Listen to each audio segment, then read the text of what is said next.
Das sieht von der Seite aus wie eine große Maus. Vor 5 Jahren sah es genauso aus. 5 Jahre kein Update, unglaublich. Aber ich habe gehört, dass das neue 2025er Motorradmodell gleich auf den Markt kommt. Aber jetzt? Auf den Straßen sieht man immer noch oft welche mit Kurzzeitkennzeichen. Brandneue aktuelle Motorradmodelle. Was denken sich die Leute nur? Warum warten sie nicht einfach und kaufen das neue Motorradmodell? Als SUV ist die Bodenfreiheit viel zu niedrig. Der Kofferraum ist wirklich riesig. Klappt man die Rückbank um, ist es wie ein Tesla-Transporter. Ich habe gehört, dass manche damit Kühlschränke transportieren. Vorne und hinten Verbundglas. Viele Fahrer stellen den Sitz immer ganz tief. Aber selbst ganz tief eingestellt fühlt es sich immer noch hoch an. Nicht wie die Sitzposition auf dem Motorradsitz. Im Grunde sitzt man sehr tief auf dem Boden. Die Hände können den Boden berühren. Von weitem sieht es aus wie eine große Maus. Sein Lenkrad. 150 Meter später. Die Lenkkraft ist in 3 Stufen einstellbar. Leicht, Standard, schwer. Auf schwer ist es wirklich sehr schwer. Jetzt ist die Lenkkraft leicht. Aber für viele Autos ist das schon ziemlich schwer. 150 Meter. Mann, was macht er denn? Ich trete mal auf die Fußmatte und probiere es aus. 150 Meter später links am Ende der Straße in die Longjiang-Nos abbiegen. Es gibt eigentlich kein starkes Beschleunigungsgefühl.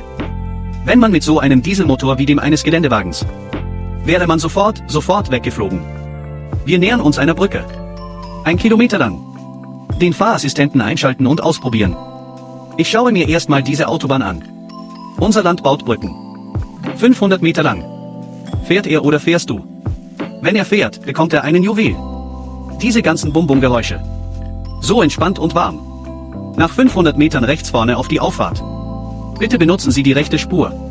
Geht das? Ich fahre innen. Weil er hat nur. Spurjuwelen, keine Unterstützung beim Abbiegen und Spurwechsel. Weil das nur 32.000 kostet. Er muss mich ständig daran erinnern, leicht am Lenkrad zu drehen. Lenkrad, er hat fast kein. Heuchelei, dann würde ich sein Auto leicht anstoßen, oder? Ja. Nun, viele dieser neuen Energiefahrzeuge haben elektrische Lenkräder.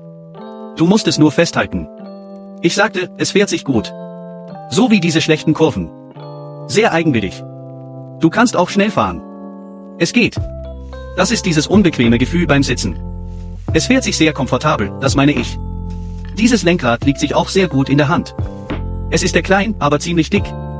Das vom Berg. Das Fahrerlebnis wirkt besser als beim Y. 100 Mal mehr Leute, die eine Familie gegründet haben, kaufen den Y. Wenn es so ist wie bei uns. Unverheiratete junge Leute würden auf jeden Fall den Berg kaufen. Wenn ich mich entscheiden müsste, wäre ich auch hin und her gerissen. Denn ich mag es wirklich sehr. Dieses Gefühl, wie gut es sich fährt. Der Berg gibt mir dieses Gefühl. Aber der Berg hat wenig Platz. Im Fond kann man eigentlich nur Hund sein, wirklich.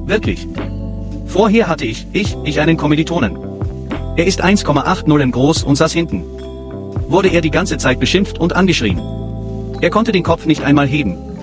Die Dachlinie ist noch steiler, das Ausmaß ist noch größer.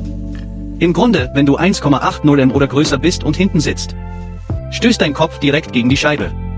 Man kann ihn gar nicht heben. Man muss etwas schräg sitzen. Und der Kofferraum ist auch nicht sehr groß.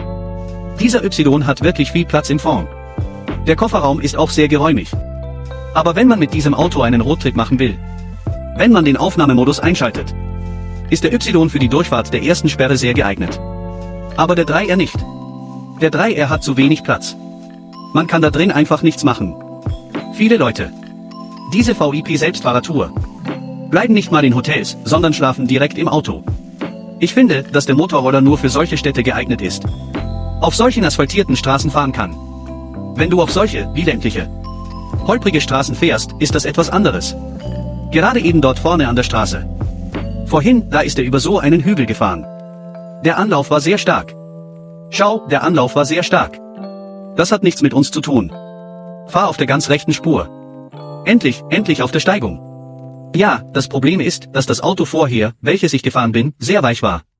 Also, wenn du dein Lenkrad einfach so hin und her bewegst. Richtig, über einen Hügel. Bewegt sich seine Lenkradposition ständig. Fahr geradeaus durch die erste Kreuzung. 300 Meter durch die Verwaltung, genau wie ein Modell, danke fürs Fotografieren. Tempolimit 50. Wenn man so locker lässt, dann ist das Lenkrad oben unbeweglich.